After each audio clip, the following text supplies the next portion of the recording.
Use this trick to make your guitar solos that much more compelling right away. We're going to take a lick, the same succession of notes, we're going to change the rhythm slightly. All right, so if I were to play this here.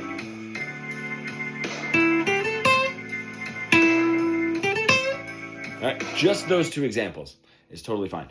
I have my 5, flat 7, root note, flat 3. I'm not changing that at all. The second time I play it, I'm going to start a little bit earlier, right? It adds a little bit of like anticipation, right? A little urgency in the second part of that phrase. And then play those next few notes a little bit faster, right? So what we're doing is we're changing things, we're keeping it fresh, but that repetition, the succession of notes, is still there to make it familiar for the listener.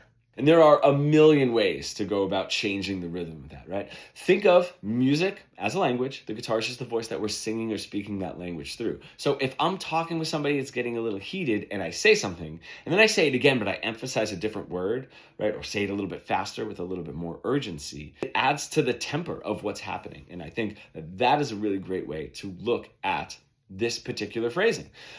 Even if I were to, let's just say, play it the same way,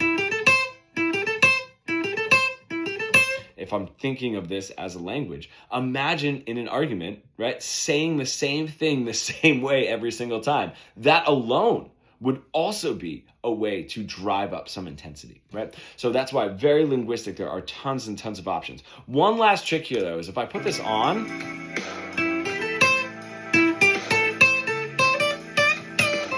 right, and I add a little tag on the end of that lick, playing something outside of the constructed rhythm, the constructed tempo, is also a really great way, right? I'm not really following that tempo. It sounds like it's starting to fall apart. Another trick that you can try.